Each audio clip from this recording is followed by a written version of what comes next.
আসসালামু আলাইকুম ওরহমতুল্লাহি ওবরাকাতুহ। আসুন্না ফাউন্ডেশনের অনন্য আয়োজন সহজ সূত্রে কোরআন শিখির ষষ্ঠ পর্বে আপনাদেরকে স্বাগতম।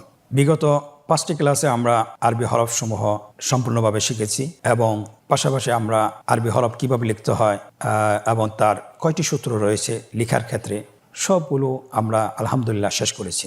আজকে আমরা শিখব আরবি হরফের যুক্ত অক্ষর। আমরা জানি যে হরফগুলো এককভাবে লিখলে এক ধরনের আকৃতি তৈরি হয়, আর যদি আমরা হরফগুলোকে আমরা পরস্পরের সাথে সংযুক্ত করে লিখি তাহলে আকৃতির ভিন্নতা দেখা যায়। আপনি যদি আরবিতে একটি শব্দ লিখতে চান তাহলে বেশিরভাগই আরবি হরফের আসল রূপ দেখা যায় না, সেখানে দেখা যায় আপনার আরবি হরফের পরিবর্তন দেখা যায়।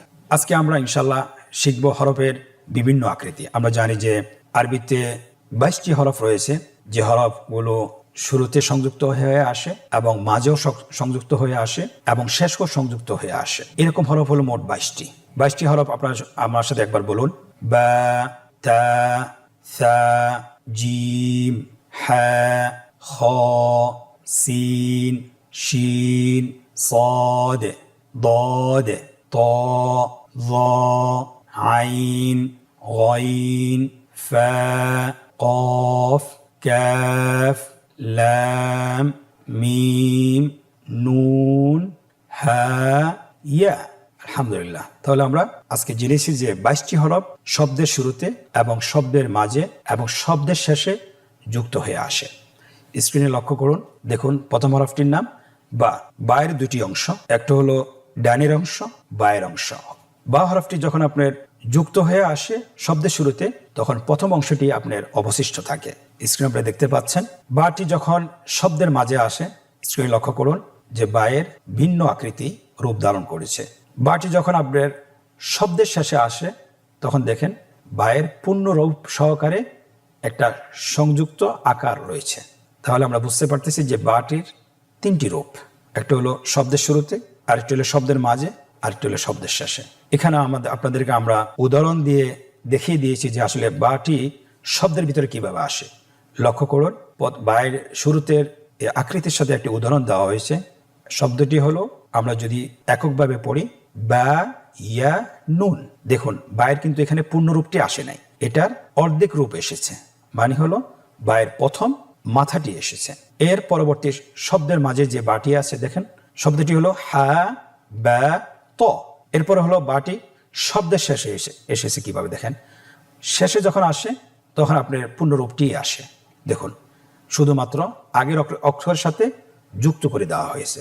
এরপরে শেষের রূপটা আপনারা দেখতে পাচ্ছেন যে এখানে বার, শুরু এবং মাঝের এবং শেষের 3টি রূপকে একসাথে করে দেওয়া হয়েছে, যাতে করে আপনারা একসাথে আপনি দেখতে পারেন এবং বুঝতে পারেন। সম্মানিত শিক্ষার্থী, আমরা এখন শিখব যে আসলে বা হরফটি কিভাবে লিখতে হয় অথবা যুক্ত হয়ে হরফটি কিভাবে লেখা হয়।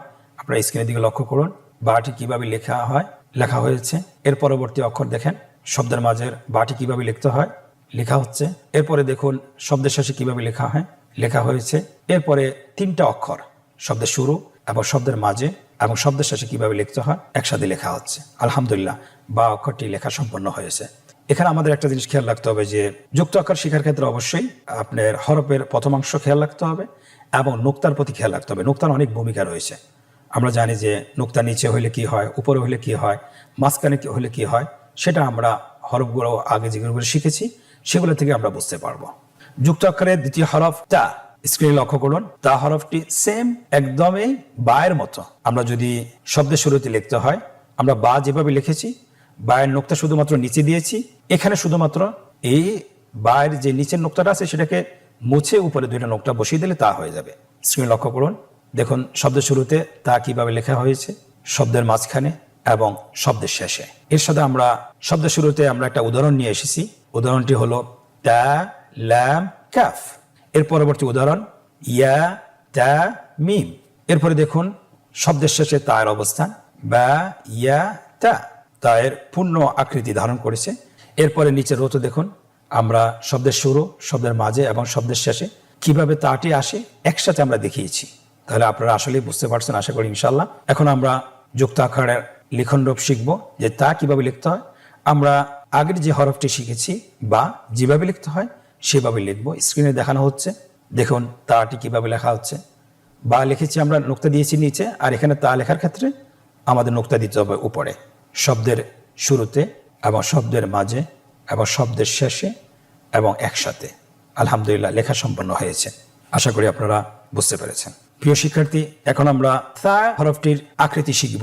আমরা বা তা যেভাবে লিখেছি সেম একই, বায় নোক্তা দিয়েছি নিচে, তায় নোক্তা দিয়েছি উপরে 2টি নোক্তা, আর তা উপরে নোক্তা দিব, কিন্তু আমাদেরকে 3টা নোক্তা বসাতে হবে। শুধুমাত্র সায়ের একটা অংশ লিখে 3টা নোক্তা বসিয়ে দিলে শব্দের শুরুর সা হয়ে যাবে, এবং 3টা নোক্তা মাঝখানে দিলে শব্দের মাঝের সা হয়ে যাবে, এবং সা হরফের পূর্ণরূপ যদি আমরা শব্দের শেষে বসিয়ে দিই তাহলে এটা শব্দের শেষের সা হয়ে যাবে। আপনারা স্ক্রিনে দেখতে পাচ্ছেন। এর সাথে আমরা 3টা উদাহরণ নিয়ে এসেছি শব্দের শুরুতে, যেমন সা মিম, এবং শব্দের মাঝখানে কিভাবে লিখতে হয় মিম সা লাম। মিম এবং লামের মাঝখানে সাটি এসেছে, কিভাবে লিখতে হয় দেখুন। এরপরে শব্দের শেষে কিভাবে লিখতে হয়, শব্দটি হলো হা ইয়া সা। আপনারা যদি বারবার প্র্যাকটিস করেন ইনশাআল্লাহ দেখতে দেখতে আপনার হরফগুলো আপনি চিনে যাবেন। এখন আমরা সায়ের লিখন রূপ শিখব। আমরা একটু আগে বা তা যেভাবে লিখেছি সেভাবে সাটাও আমরা লিখে ফেলবো। সায়ের 3টি নোক্তা আপনি বসিয়ে দিন। দেখুন, শব্দের শুরুতে, শব্দের মাঝে, শব্দের শেষে, এবং 3টা অবস্থানকে একসাথে রেখে হরফগুলো লেখা হয়েছে। দেখেন, তা 3টা অবস্থান, শুরুর, মাঝের এবং শেষের একসাথে লেখা হয়েছে। আলহামদুলিল্লাহ। জিম হরফটি শব্দের শুরুতে কিভাবে আসে আপনারা দেখতে পাচ্ছেন স্ক্রিনে। জিম হরফটির প্রথম অংশটা নিয়ে আসতে হয়, নিচের অংশটাকে কেটে দিতে হয়, এটা শুরুর জিম হয়ে যাবে। মাঝখানেও দেখেন শুরুর জিমটা নিয়ে আসতে হবে, আগের যে দাগটা আসে সে দাগটা থাকবে, এটাকে বলা হয় যুক্ত দাগ। এই যুক্ত দাগটা যদি আমরা নিয়ে আসি তাহলে আপনার শব্দের মাঝের জিম হয়ে যাবে। এরপরে শব্দের শেষে জিমের কী রূপ ধারণ করে দেখুন আপনারা স্ক্রিনে, পরিপূর্ণ রূপ এসেছে আলহামদুলিল্লাহ। শুধুমাত্র যুক্ত দাগটা আপনাকে এখানে অ্যাড করে দিলে হয়ে যাবে। এর সাথে আমরা 3টি উদাহরণ নিয়ে এসেছি। শব্দের শুরুতে জিমের অবস্থান, শব্দের মাঝে জিমের অবস্থান এবং শব্দের শেষে জিমের অবস্থান আপনারা দেখতে পাচ্ছেন। শব্দের শুরুতে জিমের অবস্থান দেখুন, উদাহরণটি লেখা আছে জিম বা লাম। এরপরে জিমটি মধ্যে কিভাবে এসেছে অথবা শব্দের মাঝে কিভাবে এসেছে লক্ষ্য করুন। এখানে উদাহরণটি দেওয়া আছে শিন জিম র। জিমটাকে এইভাবে লিখতে হবে যেভাবে আপনি স্ক্রিনে দেখতে পাচ্ছেন। এর পরবর্তী হলো শব্দের শেষের জিম। জিমটি শব্দের শেষে যখন আসছে তখনই তার পরিপূর্ণ রূপ ধারণ করেছে আলহামদুলিল্লাহ। তাহলে আমরা সহজেই বুঝতে পারতেছি যে শব্দের শুরুতে কিভাবে আসে, মাঝে কিভাবে আসে এবং শেষে কিভাবে আসে। এখন আমরা যেভাবে এখানে পড়েছি লেখার ক্ষেত্রেও সেভাবে আমরা লিখব, শুধুমাত্র জিম এর নিচের অংশটি আমরা লিখব না। আপনারা স্ক্রিনে দেখুন কিভাবে জিমের শব্দের শুরুতে জিম কিভাবে লেখা হয় এখানে লেখা হচ্ছে, শব্দের মাঝে কিভাবে লেখা হচ্ছে, শব্দের শেষে কিভাবে লেখা হয় এখানে লেখা হচ্ছে, এবং 3টি অবস্থান কিভাবে একসাথে লেখা হয় সেটাও দেখানো হচ্ছে আলহামদুলিল্লাহ। পঞ্চম হরফটি আমরা এখন শিখব, সেটা হলো হা। হা আমরা 3টা একসাথে বলতে পারি যে জিম হা খা। এই 3টা আপনার শব্দের শুরুতে আপনার একইভাবে আসবে, শব্দের মাঝে একইভাবে আসবে, শব্দের শেষে একইভাবে আসবে। শুধুমাত্র নোক্তার পার্থক্য, জিমের একটা নোক্তা দিয়ে দিতে হবে আর হায়ের কোনো নোক্তা হবে না, এবং খায়ের উপরে একটা নোক্তা দিতে হবে। তাহলে 3টি রূপ আমরা একসাথেই শিখতে পারবো সহজে। আপনারা দেখতে পাচ্ছেন এখানে হায়ের 3টা উদাহরণ দেওয়া হয়েছে। শব্দের শুরুর অবস্থানটা কিভাবে হয়, হা দাল র, এটা হাটা শব্দের শুরুতে এসেছে। দ্বিতীয় উদাহরণ তা হা ত, দেখেন শব্দের মাঝখানে হায়ের অবস্থান, এটা আপনারা বুঝতেই পারতেছেন। এর পরবর্তী উদাহরণ ফা তা হা, দেখেন হায়ের অবস্থান শব্দের শেষে। খুবই সহজ, শুধুমাত্র আপনি যদি প্র্যাকটিস করুন তাহলে আপনার জন্য সহজ হবে, চিনতেও সহজ হবে এবং পড়তেও সহজ হবে ইনশাআল্লাহ। প্রিয় শিক্ষার্থী বন্ধুরা, এখন আমরা খায়ের যুক্ত আকৃতি শিখব, যে কিভাবে শব্দের শুরুতে লিখতে হয়, শব্দের মাঝে লিখতে হয়, শব্দের শেষে লিখতে হয়। স্ক্রিনের দিকে লক্ষ্য করুন, আমরা দেখিয়ে দিয়েছি শব্দের শুরুতে খায়ের অবস্থান এবং শব্দের মাঝে খায়ের অবস্থান এবং শব্দের শেষে খায়ের অবস্থান। এটার উদাহরণগুলো লক্ষ্য করুন। শব্দের শুরুতে খটা কিভাবে এসেছে, খ তা মিম। দেখুন খটাকে তার সাথে কিভাবে সংযুক্ত করা হয়েছে খুব সহজে। দ্বিতীয় অবস্থান শব্দের মাঝে ফা খ দাল। তৃতীয় অবস্থান শব্দের শেষে শিন ইয়া খ। আমরা বুঝতে পারতেছি যে হরফগুলোর আকৃতি খুবই সহজ। শুধুমাত্র আমরা একটা আকৃতি যদি শিখি, মানে গ্রুপ ওয়াইজ যদি আমরা শিখি, যেহেতু জিম হা খ একটা গ্রুপের, যদি আমরা একটার আকৃতি শিখতে পারি, বাকিগুলো আকৃতি সহজে আমরা শিখতে পারবো এবং লিখতে পারবো, খুবই সহজে বুঝতে পারবো ইনশাআল্লাহ। এটার লিখন রূপ দেখুন, একই রকম জিম হা যেভাবে লিখেছি সেম সেভাবে লেখা হবে এবং লেখাটা খুবই সহজ। স্ক্রিনে লক্ষ্য করুন, শব্দের শুরুর খ লেখা হচ্ছে, শব্দের মাঝের খ লেখা হচ্ছে, শব্দের শেষের খ লেখা হচ্ছে এবং একই সাথে 3 অবস্থান হরফটি লেখা হচ্ছে। আলহামদুলিল্লাহ, কত সহজেই হয়ে গেল। প্রিয় মুসলিম ভাই বোনেরা, আমরা জিম হা খ শিখেছি, এখন আমরা শিখব সিন এবং শিন। স্ক্রিনে আপনারা দেখতে পাচ্ছেন সিনটির শব্দের শুরুতে কিভাবে লেখা হয়, শব্দের মাঝে এবং শব্দের শেষে। দেখুন, সিনের 2টি অংশ আমরা জানি, একটি হলো ডানের অংশ, অথবা আমরা এভাবে বলতে পারি একটা হলো উপরের অংশ আর একটা নিচের অংশ। এখানে কিন্তু যখন আমরা হরফটিকে অন্য পরবর্তী শব্দের সাথে যুক্ত করব, তাহলে কিন্তু আমাদেরকে প্রথম অংশটাকে অবশিষ্ট রেখে বাকি অংশটাকে কেটে দিতে হবে। আপনারা স্ক্রিনে দেখতে পাচ্ছেন যে সিনের যে 3টি দাঁত আছে, এই দাঁতটি দেখে আমাকে বুঝতে হবে যে এটা সিন না শিন। প্লাস এখানে আমাকে দেখতে হবে যে এটার উপর নোক্তা আছে কিনা। যদি নোক্তা থাকে তাহলে শিন, আর যদি নোক্তা না থাকে তাহলে এটা সিন, কিন্তু 3 দাঁত ওয়ালা হইতে হবে। শব্দের শুরুতে সিন আপনারা দেখতে পাচ্ছেন, শব্দের মাঝে এবং শব্দের শেষে। আমরা উদাহরণে নিয়ে এসেছি। শব্দের শুরুতে উদাহরণ হলো সিন নুন তা, সিন নুন তা। শব্দের মাঝের সিন হ সিন র। এরপরে দেখুন শব্দের শেষের সিন নুন ফা সিন। দেখুন ফায়ের পরে অক্ষরটিকে কিভাবে যুক্ত করা হয়েছে। এখন আমরা দেখতে পাচ্ছি যে 3টা অবস্থানকে একটি শব্দে লেখা হয়েছে, শব্দের শুরু, শব্দের মাঝে এবং শব্দের শেষে। আপনারা নিচের গঠটিতে দেখতে পাচ্ছেন সিন সিন সিন। এখন আমরা শিখব যে লিখন রূপ। সিনটা আমরা কিভাবে লিখব, খুবই সহজ। শুধুমাত্র আপনি শুরুতে লিখলেও 3টে দাঁত থাকবে, আপনি যদি মাঝেও লেখেন 3টি দাঁত থাকবে, আর শেষে লিখলে পরিপূর্ণ রূপ ধারণ করবে, খুবই সহজ। আপনার স্ক্রিনে দেখুন, শব্দের শুরুতে লেখা হচ্ছে, শব্দের মাঝে লেখা হচ্ছে, শব্দের শেষে লেখা হচ্ছে এবং 3টা একসাথে লেখা হচ্ছে। আলহামদুলিল্লাহ। সিন গ্রুপের আরেকটি হরফ হলো শিন। এতক্ষণ আমরা সিনের যে আলোচনা করেছি নোক্তা ছাড়া, আর এখন যে শিনের আলোচনা করব নোক্তা সহ। তার মানে কি, তার অর্থ হলো যে সিন এবং শিন দেখতে একই রকম। এটা যখন শব্দের শুরুতে আসবে, শব্দের মাঝে আসবে, শব্দের শেষে আসবে, দেখতে একই রকম, শুধুমাত্র নোক্তার পার্থক্য রয়েছে। সিনের উপরে 3টা নোক্তা থাকবে না, কিন্তু শিনের উপর 3টা নোক্তা থাকবে। আপনারা স্ক্রিনের দিকে লক্ষ্য করুন, শিনটি শব্দের শুরুতে কীভাবে আসছে, শব্দের মাঝে, শব্দের শেষে।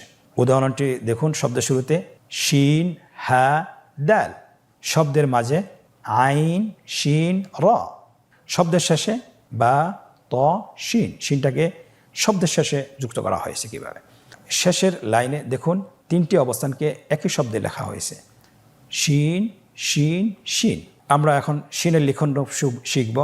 যেভাবে সিনের লিখন রূপ শিখেছি একইভাবে শিনের লিখন রূপ শিখব। পার্থক্য হলো শুধু নোক্তার।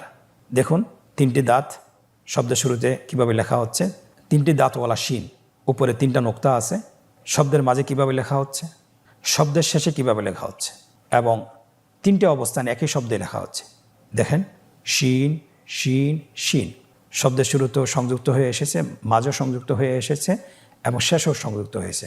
আশা করি আলহামদুলিল্লাহ আপনারা আকৃতি শিখতে পেরেছেন। প্রিয় শিক্ষার্থীবৃন্দ, আরবি হরফের আরেকটি গ্রুপ হলো সদ দদ। সদ দদ শব্দের শুরুতে কীভাবে আসে আমরা জানি। সদের 2টি অংশ, একটা হলো ডানের অংশ, আর হলো বায়ের অংশ। ডানের অংশটি উপরে, বায়ের অংশটি নিচে। শব্দের শুরুতে অথবা শেষে যদি যুক্ত করতে হয়, নিচের অংশটিকে আপনি কেটে দিতে হয়, শুধুমাত্র ডানের অংশটিকে অবশিষ্ট রাখতে হয়। স্ক্রিনে আপনারা লক্ষ্য করুন সদটি শব্দের শুরুতে কীভাবে লেখা হয়, সদ মাঝখানে এবং শেষে, শব্দের শেষে। আমরা শব্দের শুরুতে সদ কীভাবে যুক্ত হয় আপনারা উদাহরণটি দেখলে বুঝতে পারবেন। উদাহরণটি হলো সদ মিম। শব্দের মাঝের সদ কিভাবে লিখতে হয় আপনারা স্ক্রিনে দেখুন, উদাহরণটি দেওয়া আছে মিম সদ র। শব্দের শেষে সদের অবস্থান, উদাহরণটি লক্ষ্য করুন নুন, কফ, সদ। আলহামদুলিল্লাহ, খুব সহজেই হরফের শুরুর অবস্থান এবং মাঝের অবস্থান এবং শেষের অবস্থান দেখানো হয়েছে। লিখনরূপ খুব সহজ। লিখনরূপ আমরা যেভাবে দেখিয়েছি সেভাবে লিখতে হবে। সদের প্রথম অংশটাকে রেখে অবশিষ্ট রেখে দ্বিতীয় অংশটিকে কেটে দিতে হবে। তাহলে শব্দের শুরুর সদ কীভাবে লেখা হচ্ছে, শব্দের মাঝের সদ লেখা হচ্ছে, শব্দের শেষের সদ লেখা হচ্ছে এবং তিনটি অবস্থান একই শব্দে লেখা হচ্ছে। দেখুন, সদ, সদ, সদ। এই গ্রুপের আরেকটি হরফ সেটা হলো দত। আমরা বলেছি সদ, দত শব্দের শুরুতে একই রকম আসে, শব্দের মাঝে এবং শব্দের শেষে দেখতে একই রকম, শুধুমাত্র নোক্তার পার্থক্য। আপনি সদের উপর কোনো নোক্তা নেই, আপনি দেখতে পাচ্ছেন, শুধুমাত্র সদের উপর একটা নোক্তা বসিয়ে দিলে দদ হয়ে যাবে। শব্দের শুরু এবং শব্দের মাঝের এবং শব্দের শেষের অবস্থান তিনটি আমরা দেখিয়েছি, উদাহরণসহ নিয়ে এসেছি। উদাহরণটি আমরা পড়ি। দদ, ল্যাম এবং শব্দের মাঝের দদ, তা, দদ, লাম এবং শব্দের শেষের দদ। আপনারা উদাহরণটি দেখতে পাচ্ছেন, বা, আইন, দদ। তাহলে খুব সহজেই আপনার দদ হরফটি তার তিনটি অবস্থান আমরা চিনতে পেরেছি এবং আত্মস্থ করতে পেরেছি। এখন আমরা তার লিখন রূপটা দেখাবো, যেভাবে আমরা এখানে উদাহরণ সহকারে দেখিয়েছি। আপনার লিখন রূপের ক্ষেত্রে সেম, আপনি এককভাবে লিখতে পারেন দদ হরফটি, এরপরে নিচের অংশটা কেটে দেন, এটা শুরুর দদ হয়ে যাবে। এবার মাঝের দদ সেম, স্ক্রিনে দেখতে পাচ্ছেন, এখানে লেখা হচ্ছে এবং শব্দের শেষের দদও লেখা হচ্ছে। খুব সহজেই আপনার হরফগুলো লেখা হয়েছে। আলহামদুলিল্লাহ, আপনিও পারবেন যদি চেষ্টা করেন ইনশাআল্লাহ। প্রিয় শিক্ষার্থীবৃন্দ, 22টি যুক্ত হরফের আরেকটি গ্রুপ সেটা হলো ত, জ। ত হরফটি শব্দের শুরুতে কিভাবে আসে স্ক্রিনের দিকে লক্ষ্য করুন। ত, জ শব্দের শুরুতে একই রকম আসে এবং শব্দের মাঝখানেও একই রকম আসে, শব্দের শেষেও একই রকম আসে, শুধুমাত্র নোক্তার পার্থক্য। ত এর উপরে নোক্তা থাকবে না, জ এর উপরে নোক্তা থাকবে। আমরা এখন তটা দেখছি। দেখুন, শব্দের শুরুতে ত এর উদাহরণ দেওয়া আছে, ত, হ্যাঁ, র। শব্দের মাঝের ত উদাহরণটি লক্ষ্য করুন, ইয়া, ত, আইন। শব্দের শেষের ত দেখুন উদাহরণটি লেখা আছে, হ্যাঁ, বা, ত। ত এবং জয়ের ক্ষেত্রে শব্দের শুরু হোক, শেষে হোক, মাঝে হোক, তার আসল রূপে ধারণ করবে। আশা করি আপনারা বুঝতে পারছেন। আমরা এখন লিখন রূপটা শিখব। দেখুন, ত হরফটি কিভাবে লিখতে হয়। শব্দের শুরুতে ত লেখাটা খুবই সহজ এবং শব্দের মাঝে একই রকম, শুধুমাত্র দুই পাশে যুক্ত দাগ থাকবে এবং শব্দের শেষে দেখুন তটি তার পরিপূর্ণ রূপে আসবে এবং তার তিনটি অবস্থান একই শব্দে আমরা লিখেছি। স্ক্রিনে লেখা হচ্ছে, দেখুন কিভাবে লিখতে হয়, ত, ত, ত। আশা করি আপনারা ত হরফটি কীভাবে চিনবেন এবং কিভাবে লিখবেন দুটি আপনারা শিখেছেন। প্রিয় শিক্ষার্থীবৃন্দ, ত এর সাথে সামঞ্জস্যপূর্ণ আরেকটি হরফ সেটা হলো দ। শব্দের শুরুতে দ কিভাবে এসেছে উদাহরণটি দেখুন, দ, হ্যাঁ, র। কিভাবে দকে হা, র এর সাথে সংযুক্ত করা হয়েছে। শব্দের মাঝে দ কিভাবে আসে স্ক্রিনে লক্ষ্য করুন। উদাহরণটি বলুন, আইন, জ, মিম। শব্দের শেষের জ লক্ষ্য করুন। উদাহরণটি পড়ুন, গইন, ইয়া, জ। ইয়া, গইন এবং ইয়ার পরবর্তী অক্ষর হল জ, দুটোর সাথে জকে সংযুক্ত করা হয়েছে। খুবই সহজ। এবং নিচের লাইনটিতে দ এর অবস্থান, শুরুর অবস্থান, মাঝের অবস্থান এবং শেষের অবস্থান দেখানো হয়েছে। আমরা কিভাবে লিখব একটু আগে আমরা বলেছি, ত যেভাবে লিখেছি সেভাবে জ হরফটি লিখব। স্ক্রিন লক্ষ্য করুন। শুধুমাত্র ত এর উপরে একটা নোক্তা দিতে হবে। শুরুর অবস্থানের জ লেখা হচ্ছে, শব্দের মাঝের দ এর অবস্থান লেখা হচ্ছে এবং শব্দের শেষের অবস্থান দ লেখা হচ্ছে এবং তিন অবস্থানকে একই শব্দে লেখা হচ্ছে। দেখুন, জ, জ, জ। আশা করি আপনারা হরফগুলো বুঝতে পেরেছেন এবং চিনতে পেরেছেন এবং আশা করি যখন আপনি এটা বারবার প্র্যাকটিস করবেন, কোরআন পড়বেন, আপনি সহজে এটা চিনতে পারবেন ইনশাআল্লাহ। সম্মানিত ভাই বোনেরা, 22টি হরফের আরেকটি গ্রুপ হলো আইন এবং গইন। আইন এবং গইন। আইন এবং গইন শব্দের শুরুতে কিভাবে আসে আপনারা স্ক্রিনের দিকে লক্ষ্য করুন। শব্দের মাঝে এবং শব্দের শেষে, শুধুমাত্র নোক্তার পার্থক্য। আপনারা উদাহরণসহ দেখতে পাচ্ছেন। শব্দের শুরুতে আইন কিভাবে লিখতে হয় উদাহরণটি দেখুন, আইন, ল্যাম, মিম। শব্দের মাঝের আইন, বা, আইন, দাল। শব্দের শেষের আইন তার পূর্ণ আকৃতি এসেছে, বা, ইয়া, আইন। শেষ লাইনে দেখুন শব্দের তিনটি অবস্থান একসাথে লেখা হয়েছে। আইনটি যুক্ত হয়ে আসেছে প্রত্যেকটি অবস্থানে, শুরুতে, মাঝে এবং শেষে। আইন, আইন, আইন। আইন হরফটি কীভাবে লিখতে হবে? খুবই সহজ। আপনি যদি শব্দের শুরুতে লিখতে হয়, আইনের প্রথম অংশটি অবশিষ্ট রেখে দ্বিতীয় অংশটি কেটে দেন। আইন তার শুরুর অবস্থানটি অবশিষ্ট থাকবে।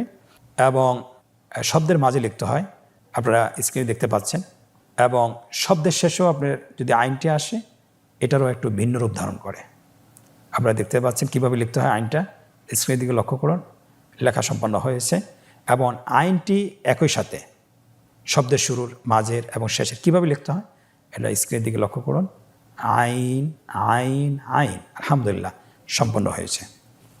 এই গ্রুপের আরেকটি হরফ গইন। শব্দের শুরুতে গইনের অবস্থান, গইন, ইয়া, র। শব্দের মাঝের অবস্থান বা, গইন, ইয়া। এবং শব্দের শেষের অবস্থান বা, লাম, গইন। এবং তিনটি অবস্থানকে একই শব্দে লেখা হয়েছে, একই শব্দে দেখানো হয়েছে। দেখুন, গইন, গইন, গইন। আমরা এখন লিখন রূপটা শিখব। লিখন রূপটা আমরা বলেছি দেখতে আইনের মতোই। আইন যেভাবে লিখেছি শব্দের শুরুতে, শব্দের মাঝে, শব্দের শেষে, তেমনিভাবে গইনটিও আমরা সেভাবে লিখব। স্ক্রিনে লেখা হচ্ছে শব্দের শুরুতে, শব্দের মাঝে, শব্দের শেষে এবং তিনটি অবস্থান একই শব্দে লেখা হচ্ছে। লেখা সম্পন্ন হয়েছে। আলহামদুলিল্লাহ, আশা করি আপনারা বুঝতে পেরেছেন। সম্মানিত প্রিয় ভাই ও বোনেরা, আমরা এখন একটি আনন্দদায়ক পর্বে প্রবেশ করব। যে এতক্ষণ ধরে আমরা যে পড়াগুলো পড়তেছিলাম, যে পাঠগুলো পড়তেছিলাম, যে শব্দের অবস্থানগুলো শুরুর এবং মাঝের এবং শেষের অবস্থানগুলো যে পড়তেছিলাম, কতটুকু আমরা আত্মস্থ করতে পেরেছি সেটা আমরা এখন নিজেদেরকে যাচাই করব। প্রথম পর্বে বলা হয়েছে আমাদেরকে নিম্নোক্ত হরফগুলো সঠিকভাবে উচ্চারণ করুন। আমরা যেহেতু একক হরফ শিখেছি এবং যুক্ত অক্ষরও শিখেছি, এই জন্যে আমরা এখন কতটুকু আসলে আত্মস্থ করতে পেরেছি, কতটুকু হরফগুলো আমরা দেখে চিনতে পারবো, সেটা এখন আমরা নিজেদেরকে যাচাই করতে পারবো। আপনারা এখানে দেখুন, স্ক্রিনের দিকে লক্ষ্য করুন এবং বলুন তে, জে, খ, বে। পরবর্তী শব্দ তে, বে, তে। দেখুন, আমরা নোক্তা দেখে কিন্তু চিনিয়ে ফেলতেছি।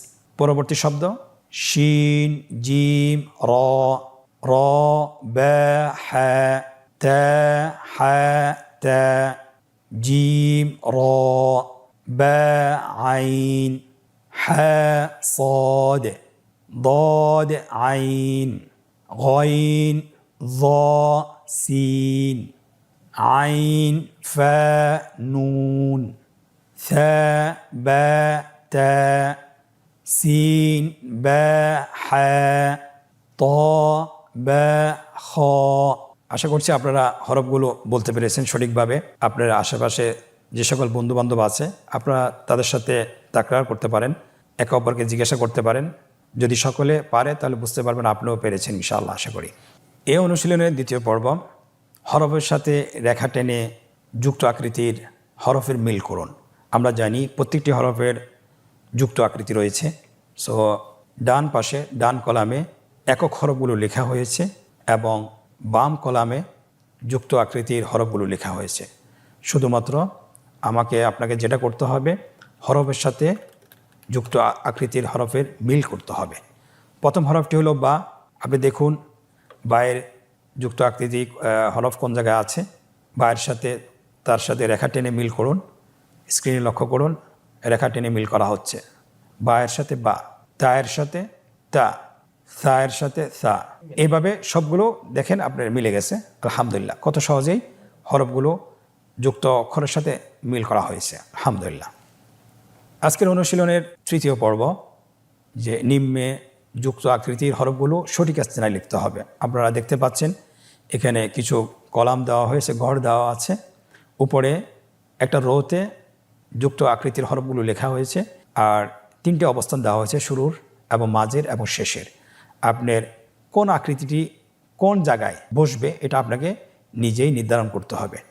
স্ক্রিনে লক্ষ্য করুন, প্রথমে ফা লেখা হচ্ছে, এই অক্ষরটি শব্দের শেষে বসবে, এই জন্য শেষের রোতে লেখা হচ্ছে। ত শব্দের শেষে, বা শব্দের শুরুতে, হা শব্দের শুরুতে, সিন শব্দের শুরুতে। এমনিভাবে আপনি স্ক্রিনের দিকে লক্ষ্য করুন, সবগুলো হরফ লেখা হচ্ছে। আশা করি আপনারা চিনতে পেরেছেন এবং বুঝতে পেরেছেন। আল্লাহ সুবহানাহু ওয়া তাআলা আমাদেরকে তৌফিক দান করুন, আমরা যেন তার কোরআন পড়তে যেন সক্ষম হই এবং যেন শিখতে পারি।